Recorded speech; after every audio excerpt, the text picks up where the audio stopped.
Good evening dear student, सभी लोगों को मेरा नमस्कार। स्वागत करते हैं आप सभी का आपके अपने YouTube channel OD study point. तो प्यारे दोस्तों, आज की क्लास में हम लोग सॉल्व करेंगे घन घनाभ तथा बेलन के मोस्ट इंपॉर्टेंट क्वेश्चंस को। डियर स्टूडेंट, आज की क्लास में मैं आपको घन घनाभ तथा बेलन के ऐसे क्वेश्चन सॉल्व करवाऊंगा जो आपको अपने आने वाले पॉलिटेक्निक अथवा आईईआरटी एंट्रेंस एग्जाम में रैंकर बनाएंगे। दूसरी भाषा में समझो कि आपको ऐसे क्वेश्चन मैं आज की क्लास में करवाऊंगा कि जो आपको टॉपर बनाने वाले हैं। तो जिन भी स्टूडेंट को अंडर 100 रैंक लाना है वे इस पूरी क्लास को जरूर देखिएगा, क्योंकि इस क्लास के माध्यम से मैं बहुत ही तगड़े तगड़े क्वेश्चन लेकर आया हूं। और आज की क्लास में मैं आपको घन घनाभ तथा बेलन चैप्टर को पूरी तरह से कंप्लीट कर दूंगा।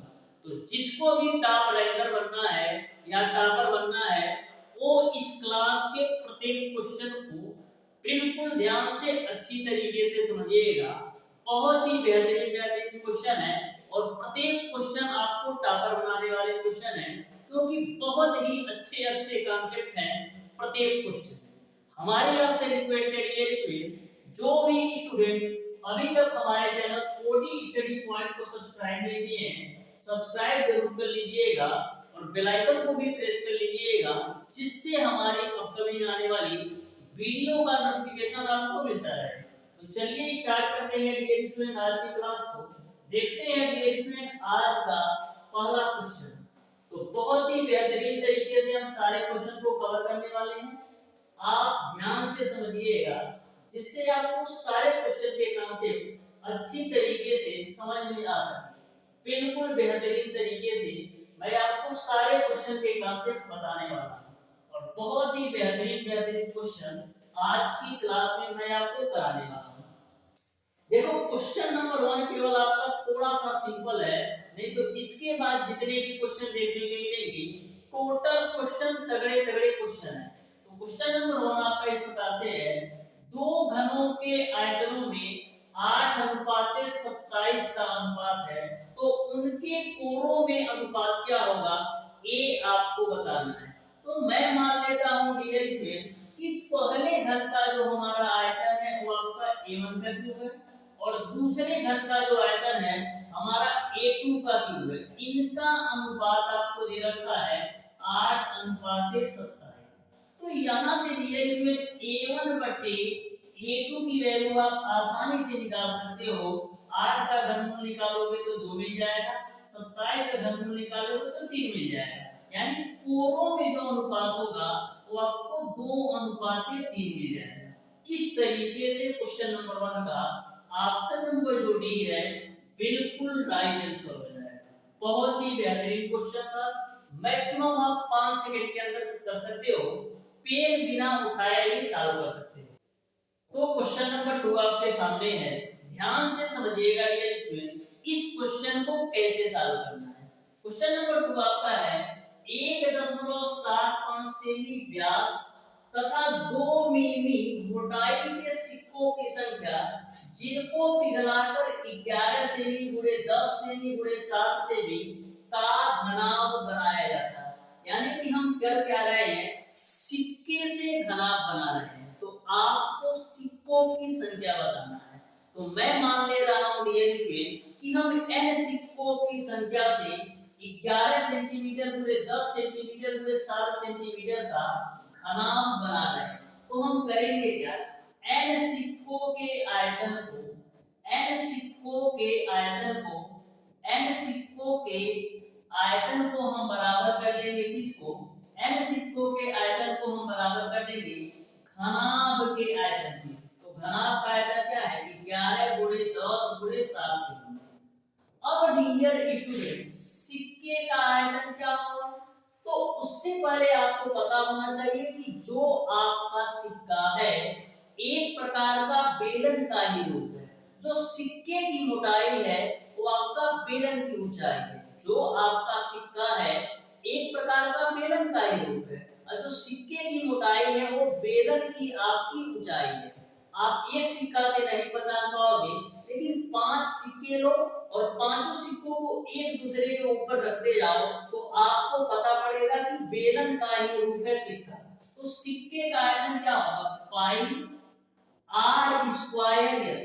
तो सिक्के का व्यास आपको दे रखा है 1.75, तो त्रिज्या हो जाएगी 1.75 बट्टे का 2 गुणे 1.75 बट्टे का 2 पाई आर स्क्वायर हो गया।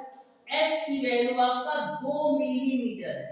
तो मिलीमीटर को सेंटीमीटर में बदलने के लिए क्या करते हो, मिलीमीटर को सेंटीमीटर में बदलने के लिए हम 10 से भाग करते हैं। क्यों, क्योंकि 1 सेंटीमीटर में 10 मिलीमीटर होता है।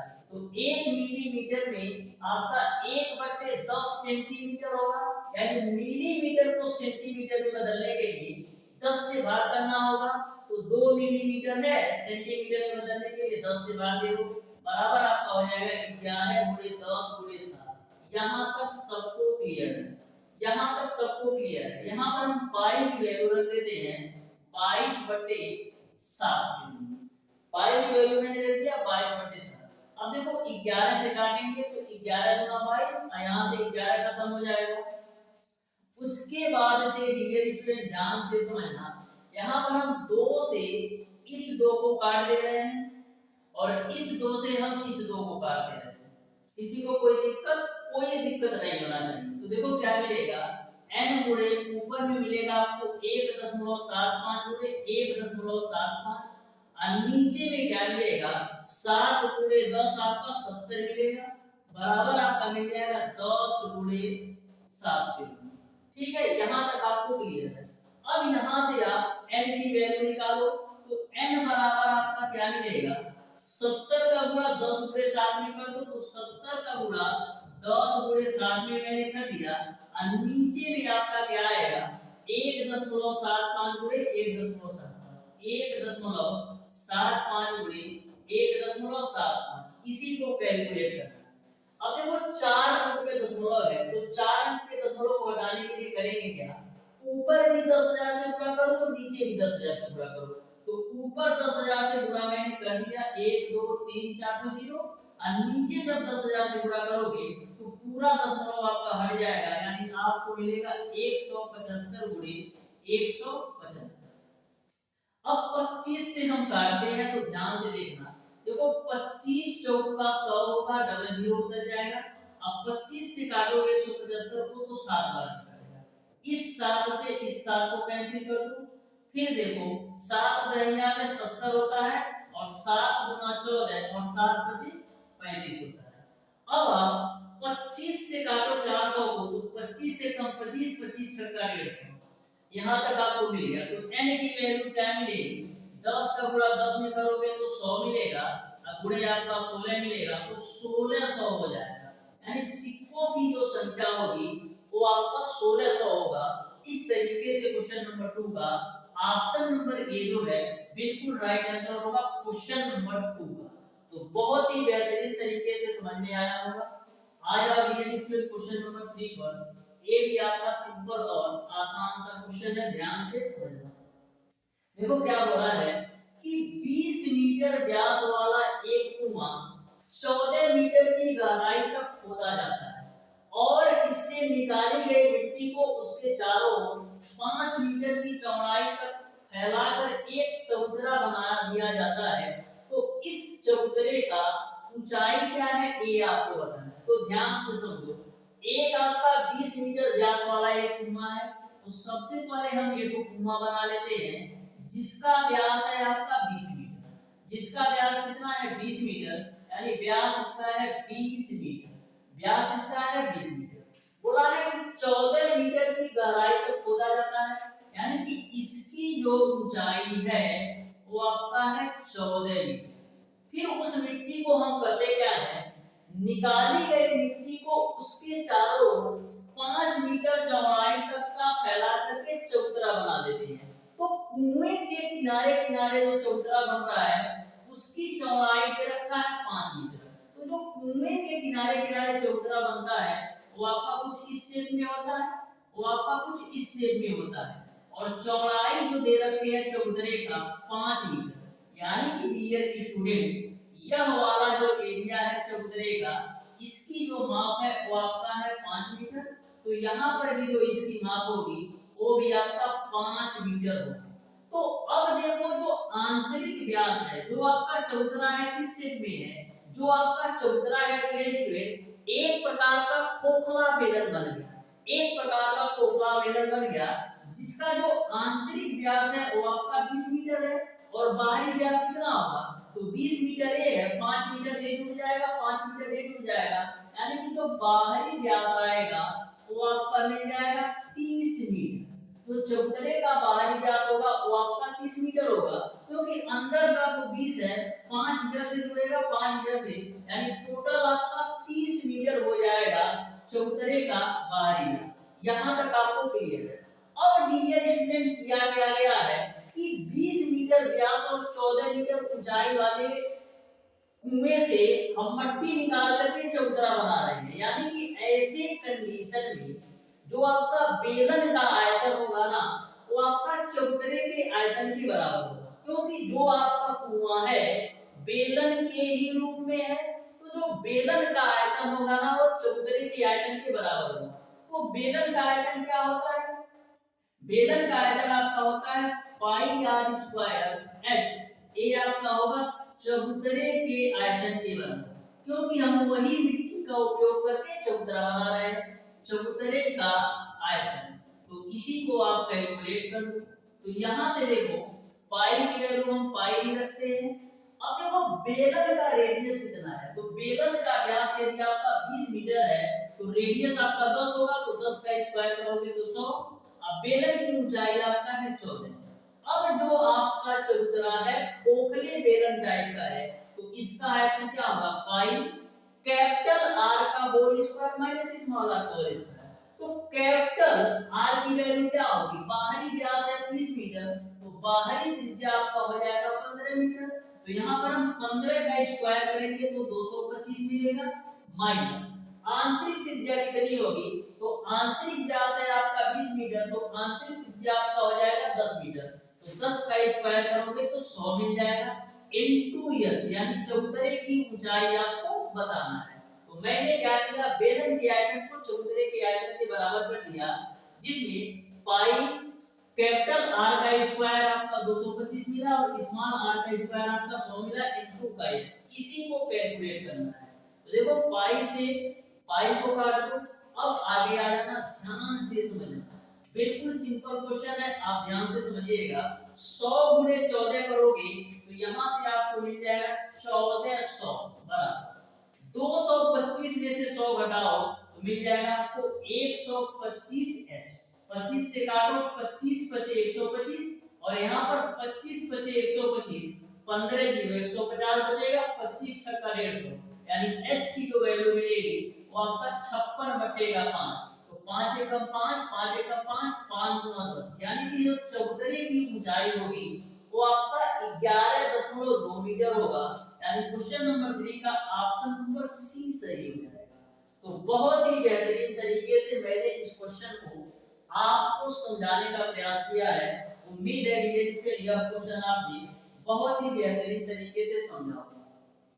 आज और डियर स्टूडेंट क्वेश्चन नंबर 4 पर, ये भी आपका सिंपल और आसान क्वेश्चन है, ध्यान से समझना।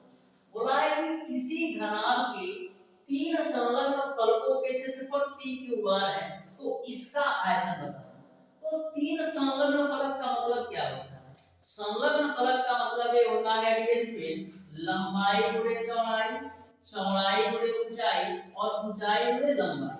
तो आपको 3 संलग्न फलकों के क्षेत्रफल p q r के रूप में दे रखा है, यानी कि लंबाई गुणे चौड़ाई की वैल्यू p हो जाएगी, चौड़ाई गुणे ऊंचाई की वैल्यू q हो जाएगी और ऊंचाई गुणे लंबाई की वैल्यू r हो जाएगी। यहां तक सबको क्लियर है। अब देखिए डियर स्टूडेंट इन तीनों का हम आपस में मल्टीप्लाई करेंगे तो l square v square h square बराबर आपको मिल जाएगा p q r। आपको बताना है आयतन कितना होगा। तो आयतन कितना होता है, आयतन क्या होगा, जो आयतन होगा LVH होता है। तो दोनों तरफ आप ऐसे करंट चला दो, तो दोनों तरफ आप जब करंट लगाएंगे तो LVH की वैल्यू मिल जाएगी √PQR।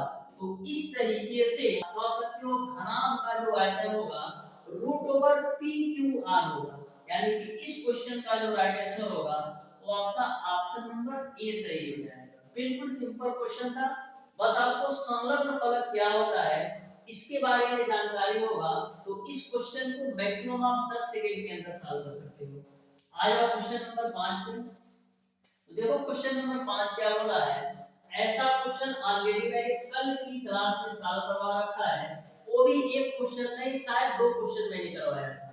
जो कल की क्लास ले रखा होगा वो इस क्वेश्चन को सिंपल तरीके से कर सकता है। देखो क्या है, बोला है एक आयताकार कागज का टुकड़ा जो 44 सेंटीमीटर गुणे 10 सेंटीमीटर का है, इस कागज को मोड़कर ऐसा बेलन बनाया जाता है कि ऊंचाई आपका 10 सेंटीमीटर है, तो बेलन का आयतन बताओ। तो ध्यान से समझो इस क्वेश्चन को कैसे सॉल्व करना है।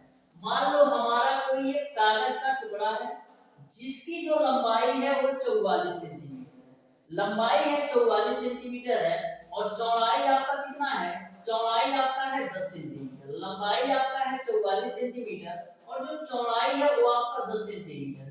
इस कागज को इस तरीके से मोड़ना है, इस तरीके का बेलन बनाना है कि ऊंचाई आपका 10 सेंटीमीटर होगा।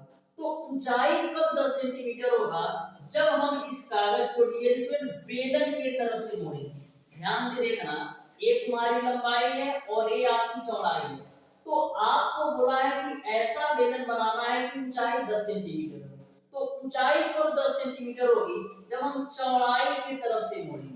जब हम चौड़ाई की तरफ से मोड़ेंगे तभी हमारी ऊंचाई 10 सेंटीमीटर होगी, क्योंकि हमारी जो चौड़ाई है कागज की वो बेलन की ऊंचाई बन जा रही है और जो कागज की लंबाई है वो आपका बेलन की परिधि बन जा रही है। जो कागज की लंबाई है वो आपका बेलन की परिधि बन जा रही है। तो ऐसे कंडीशन में जो आपकी ऊंचाई होगी वो तो आपका 10 सेंटीमीटर होगा और जो आपकी 44 सेंटीमीटर है लंबाई कागज की वो आपका बेलन की परिधि बन जा रही है, यानी कि 2 पाई r की वैल्यू 44 हो जा रही है।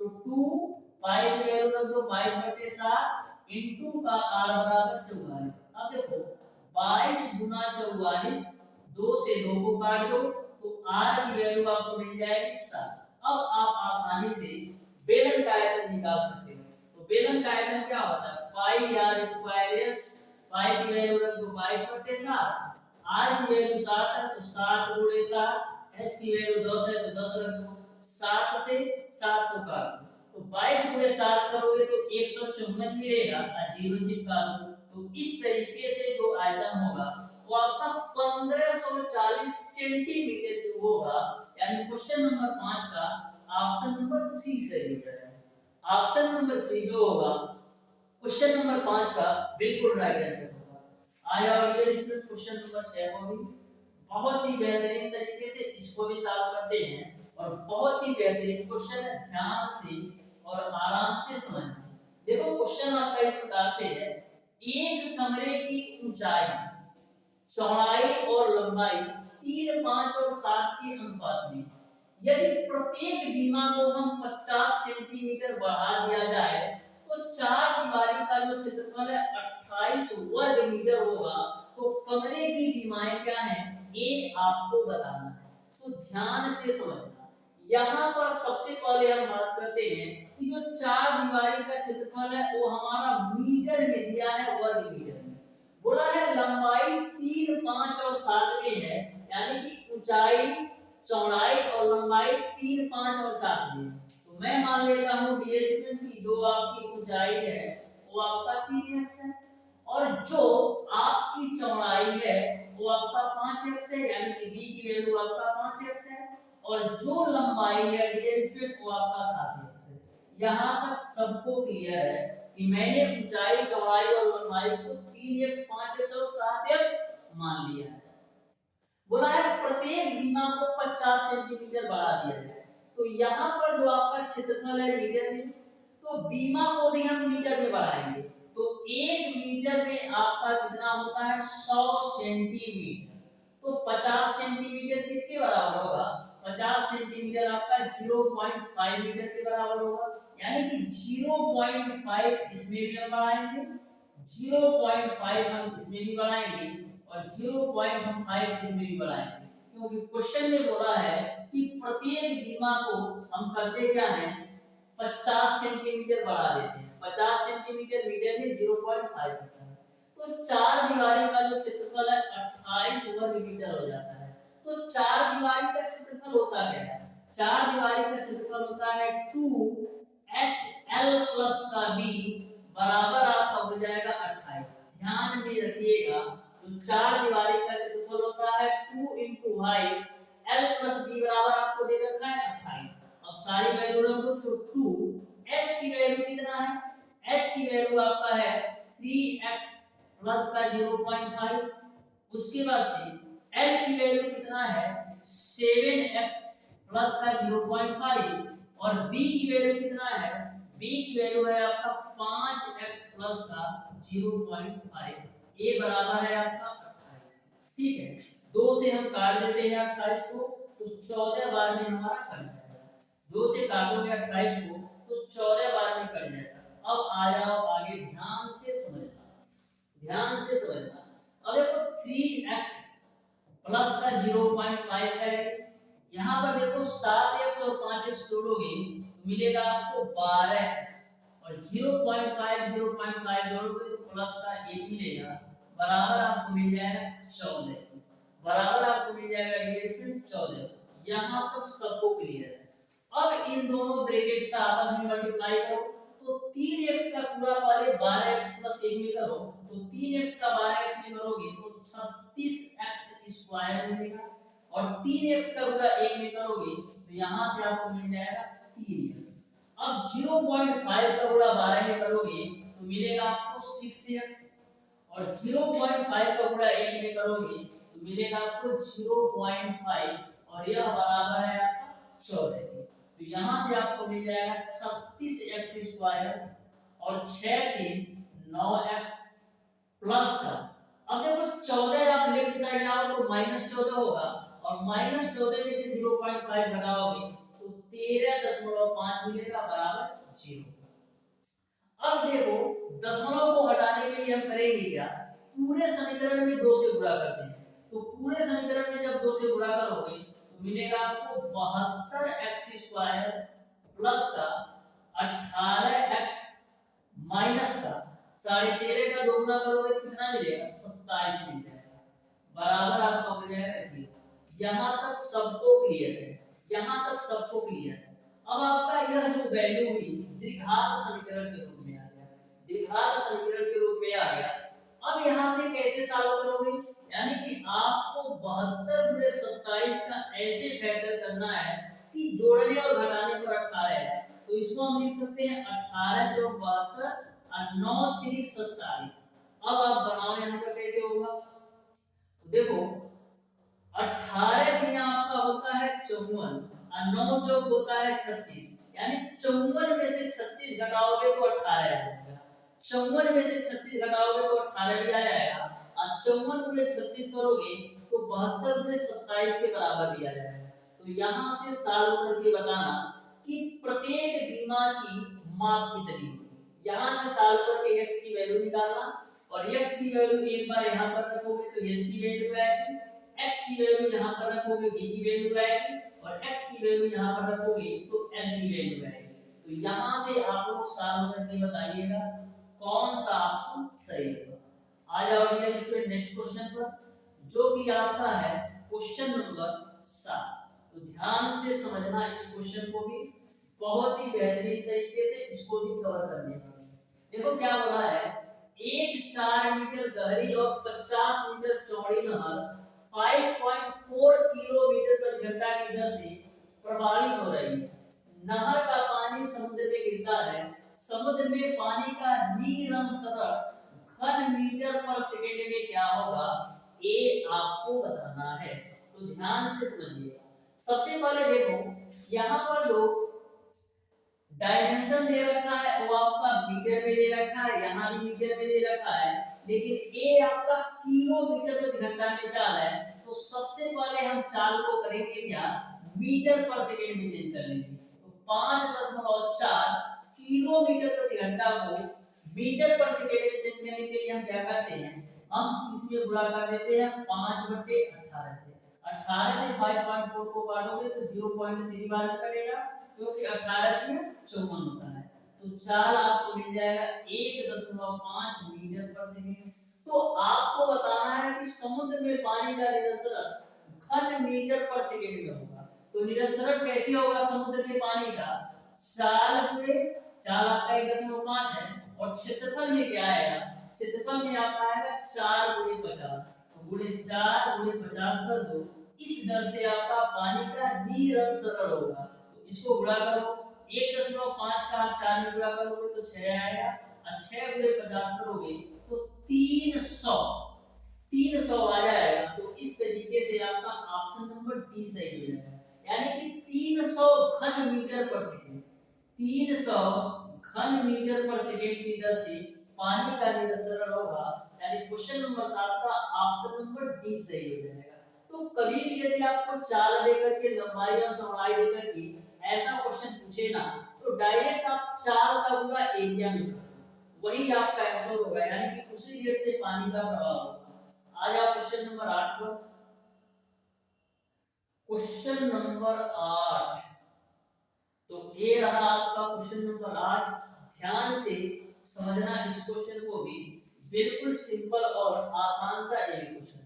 देखो क्या बोला है क्वेश्चन नंबर 8, बोला है एक पीतल के ठोस बेलन की जो ऊंचाई है वो आपका 8 मीटर है और व्यास जो है वो आपका 4 मीटर है। इसे पिघला करके 3 मीटर व्यास वाले शंख में डाला गया है, तो शंख की ऊंचाई क्या है ये आपको बताना है। कि यानी कि हम एक बेलन को एक शंख के रूप में कन्वर्ट कर रहे हैं, एक बेलन को हम एक शंख के रूप में कन्वर्ट कर रहे हैं, तो हम करेंगे क्या, बेलन के आयतन को हम शंख के आयतन के बराबर कर देते हैं। तो बेलन का आयतन आपका होता है πr² h और शंख का आयतन आपका होता है 1/3 πr² h। तो मैं मान लेता हूं कि जो बेलन का आयतन है πr1 का स्क्वायर h1 है और जो शंख का आयतन है 1/3 πr2 का स्क्वायर h2 है। इसको बराबर करो, इसको बराबर करो। अब देखो पाई से पाई को कैंसिल कर दो। अब देखो बेलन की त्रिज्या कितनी दे रखी है, बेलन का व्यास है आपका 4 मीटर, तो त्रिज्या हो जाएगा 2, तो 2 का स्क्वायर करोगे 4 गुणे बेलन की ऊंचाई कितना है 8 मीटर, तो गुणे 8 कर दो बराबर 1/3। शंख की त्रिज्या कितनी है, तो शंख का आपको व्यास दे रखा है 3 मीटर, तो त्रिज्या कितनी हो जाएगी 3/2, तो 3/2 का स्क्वायर करोगे तो 9/4 गुणे कर दो ऊंचाई। ठीक है, अब देखो 3 से काटेंगे 9 को तो 3 बार में कटेगा, तो यहां से आपको s की वैल्यू मिल जाएगी कितनी 4 × 8 × 4/3 की। तो देखो 4/32 होता है और 32 × 4 करो कितना होगा, 32 × 64 होता है और 64 × कितना होगा 128/3। 3 से काटो तो 3 चौक 12, 3 × 6 2 0, 3 छक 3 चौक 12 और 3 × 6 2 0, 3 छक 18, फिर 3 छक 18, यानी कि 42.66 आएगा। इस तरीके से डियर स्टूडेंट जो शंख की ऊंचाई होगी वो आपका 42.66 मीटर होगा, यानी ऑप्शन नंबर ए जो है बिल्कुल राइट आंसर होगा। आ जाओ डियर स्टूडेंट क्वेश्चन नंबर 9 को, लास्ट के 2 क्वेश्चन और हैं, ध्यान से समझ लो, बिल्कुल सिंपल और आसान सा क्वेश्चन है, ध्यान से समझना। बोला है किसी घनाभ की विमाएं 40%, 20% तथा 10% बढ़ा दी जाती हैं, तो उसका वक्रपृष्ठ कितना बढ़ जाएगा ये आपको बताना है, ये आपको बताना है। तो मैं मान लेता हूं कि जो घनाभ की विमाएं हैं, प्रारंभिक विमाएं L1, B1 और H1 के रूप में था, जिसमें L1 की वैल्यू मैं ले लेता हूं 100 है और B1 की वैल्यू मैं ले लेता हूं 100 है और H1 की वैल्यू मैं ले लेता हूं 100। मैंने माना कि जो घनाभ की प्रारंभिक विमाएं थी वो आपका L1, B1 और H1 100 के रूप में थी।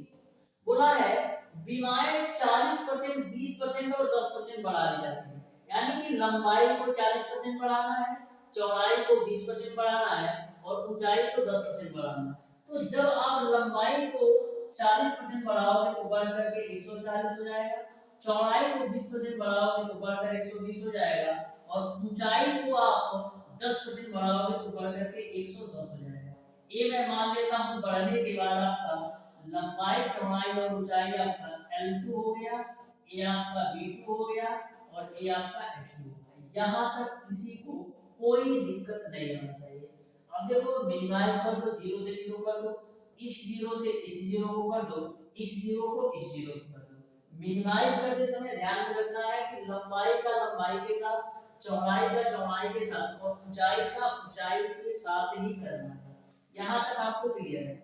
अब डियर स्टूडेंट हम करते क्या है, जब आपके घनाभ की विमाएं L1, V1 और H1 था, तब हम क्या करते हैं, घनाभ का वक्रपृष्ठ निकालते हैं।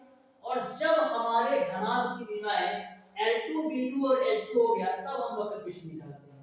तो जब आपके घनाभ की विमाएं L1, V1 और H1 था, तब आपका वक्रपृष्ठ क्या होगा, 2L1 V1 प्लस का V1 H1 प्लस का H1 L1, यहाँ पर 2 L1 V1 की वैल्यू 10 10 सारा है, तो यहाँ से भी 100 मिलेगा, यहाँ से भी 100 और यहाँ से भी 100, क्योंकि सारे डायमेंशन 10 10 है, तो आपको मिल जाएगा टोटल 300। तो 3 गुणे 2 करोगे तो 600 आपको प्रारंभिक वक्रपृष्ठ मिल जाएगा। यानी घनाभ का जो प्रारंभिक वक्रपृष्ठ है वो आपका 600 मिल जाएगा। अब बढ़ाने के बाद घनाभ का वक्रपृष्ठ क्या होगा, तो 2L2 V2 प्लस का V2 H2 प्लस का H2 L2। अब इसमें सारी वैल्यू रख दो, तो देखो 2L2 की वैल्यू कितना है, 14 गुणे V2 की वैल्यू आपका कितना है, 12 प्लस का V2 की वैल्यू आपका है 12, और H2 की वैल्यू आपका है 11 प्लस का H2 की वैल्यू भी 11 है, और L2 की वैल्यू आपका कितना है, 14 है। इसी को कैलकुलेट करो, तो ध्यान से समझना कैसे कैलकुलेशन करना है। तो देखो 2 हो गया, 14 गुणे 12 करो, तो 12 चौका 48 को 12 कम 12 और 4 16 प्लस 12 कम 12 को 12 2, 12 कम 12 13, यानी 132 मिल गया, प्लस 14 कम 14 को 4, 14 कम 14 15, यानी 154। अब देखो 168 में 132 जोड़ोगे तो 300 होगा, और 300 में 154 जोड़ोगे तो 454 होगा, यानी फाइनली मिल जाएगा 2 गुणे 454। तो 2 गुणे 454 करो तो 2 चौक 8 होगा, और 2 पच्चे 10 तो 0 होगा, और 2 2 चौक 8 1 9, यानी कि जब हम विमाएं बढ़ा देते हैं तब हमारा जो वक्रपृष्ठ है वो आपका 908 हो जाता है। तो पहले वक्रपृष्ठ आपका 600 था, और जब हम लंबाई चौड़ाई और ऊंचाई में 40%, 20% और 10% बढ़ा देते हैं तब हमारा वक्रपृष्ठ 908 आ जाता है। तो कितने की वृद्धि हो रही है, तो आपका 600 से 908 हो रहा है, यानी कि आपका 308 की वृद्धि हो रही है। किससे, 600 से, और परसेंटेज में चेक करने के लिए 100 से गुणा कर दो, डबल जीरो से डबल जीरो काट दो, 6 से काटो तो 6 25 30, 6 कम 6 2 जीरो, 6 3 18, 6 3 18, यानी कि वक्रपृष्ठ में जो वृद्धि होगा वो आपका 51.33% का होगा। इस तरीके से क्वेश्चन नंबर 9 का ऑप्शन नंबर बी जो है बिल्कुल राइट आंसर होगा, क्वेश्चन नंबर 9। बहुत ही बेहतरीन, आपको समझ में आया होगा। देखते हैं डियर स्टूडेंट आज की क्लास का लास्ट क्वेश्चन। तो क्वेश्चन नंबर 10 आपके सामने है, ध्यान से समझिएगा डियर स्टूडेंट, इस क्वेश्चन को कैसे सॉल्व करना है। बोला है 20 सेंटीमीटर गुणे 10 सेंटीमीटर गुणे 7.5 सेंटीमीटर माप की कितने ईंटें 2 मीटर गुणे 3 मीटर गुणे 3 मीटर माप की टंकी जो 3/4 पानी से भरी है में डाली जाए कि टंकी से पानी बाहर ना निकले। एक ईंट अपने आयतन का 1/5 भाग पानी अवशोषित करता है, यानी कि टंकी का 3/4 भाग पानी से भरा है, केवल और केवल 1/4 भाग टंकी का खाली है। तो सबसे पहले हम करेंगे क्या, टंकी के खाली भाग का आयतन निकाल लेते हैं। तो टंकी के खाली भाग का आयतन, खाली भाग का आयतन, तो टंकी के खाली भाग का आयतन क्या होगा, आपको जो टंकी का डायमेंशन दे रखा है मीटर में दे रखा है, लेकिन हमको लाना किसमें, सेंटीमीटर में, क्योंकि ईंट की माप आपका सेंटीमीटर में दे रखा है। तो 2 मीटर गुणे 3 मीटर गुणे 3 मीटर में है, तो इसको सेंटीमीटर में लिखोगे तो 200 गुणे 300 गुणे 300 के रूप में, क्योंकि 1 मीटर में आपका 100 सेंटीमीटर होगा। ये आपका टंकी का पूरा आयतन है। इस टंकी के पूरे आयतन का केवल 1/4 भाग खाली है, क्योंकि 3/4 भाग पानी से भरा है। तो इसका आप 1/4 निकाल दो। अब 4 से काटेंगे तो 4 × 20 0, यानी खाली भाग का जो आयतन होगा वो आपका 50 गुणे 300 गुणे 300 के रूप में हो जाएगा।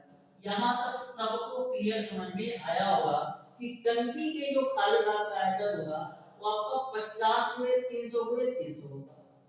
अब डियर स्टूडेंट, एक ईंट का हम आयतन निकाल लेते हैं। तो एक ईंट का आयतन आप निकालो, एक ईंट का आप आयतन निकालो। तो एक ईंट का आयतन कितना होगा, 20 गुणे 10 गुणे 7.5 किलो। तो 7.5 का 10 में गुणा करोगे तो 75, अब 75 का 20 में गुणा करोगे तो आपको मिल जाएगा 1500 सेंटीमीटर क्यूब।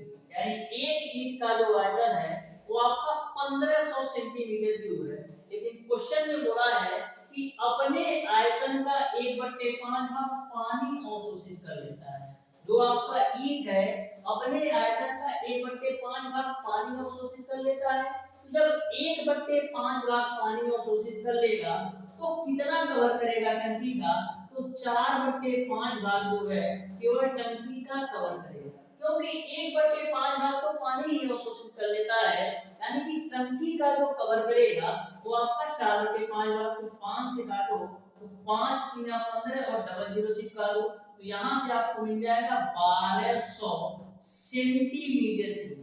यानी एक ईंट जो है टंकी के आयतन को कवर करेगा वो आपका 1200 सेंटीमीटर क्यूब दर से।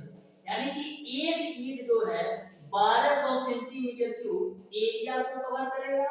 तो टोटल जो हमारा आयतन है 50 गुणे 300 गुणे 300 है, और एक ईंट का जो आयतन है वो आपका 1200 सेंटीमीटर क्यूब है। तो जब 1200 से इसमें आप भाग दे दोगे तो आपको पता पड़ेगा कि कितने ईंटों की आवश्यकता पड़ेगी। तो डबल जीरो से डबल जीरो काट दो, 3 से काटेंगे तो 3 चौक 12 हो जाएगा। ठीक है, अब देखो क्या करने वाला है। अब देखो हम 4 से काटेंगे 300 को तो कितना होगा, 4 7 28, और बचेगा आपका कितना, 2 जीरो, 4 × 20, 75 × 50 करो कितना होगा, 5 × 25, 5 7 35 तो 37, यानी कि 3750 ईंटों की आवश्यकता पड़ेगी। इस तरीके से 3750 ईंटों के द्वारा हम टंकी को पूरी तरह से भर सकते हैं। यानी ऑप्शन नंबर बी जो है बिल्कुल राइट आंसर होगा क्वेश्चन नंबर 10। तो इस तरीके से डियर स्टूडेंट, आज की क्लास में मैंने आपको बताया है घन, घनाभ तथा बेलन के मोस्ट इंपॉर्टेंट टॉप 10 क्वेश्चन। एक क्वेश्चन ऐसे क्वेश्चन से कि जो आपके पॉलिटेक्निक अथवा आईआईटी एंट्रेंस एग्जाम में औरों से बेहतर बनाने में बहुत ही बेहतर भूमिका निभाने वाले हैं। तो डियर स्टूडेंट, आज की क्लास आपको कैसी लगी? किसी भी क्वेश्चन में यदि आपको किसी भी प्रकार का डाउट और कंफ्यूजन हो तो आप हमें कमेंट बॉक्स में कमेंट करके पूछ सकते हैं। और डियर स्टूडेंट, यदि आपको किसी भी टाइप का कोई भी प्रॉब्लम या कोई भी कंफ्यूजन हो किसी भी सब्जेक्ट से रिलेटेड, तो हमारे कॉन्टैक्ट नंबर 7620 17 53 76 पर कॉल या व्हाट्सएप करके भी पूछ सकते हैं। तो प्यारे दोस्तों, आज की क्लास में यहीं तक रखते हैं। कमेंट बॉक्स में अपनी राय जरूर दीजिएगा कि क्लास आपको कैसी लगी। मिलते हैं नेक्स्ट क्लास में, तब तक के लिए धन्यवाद।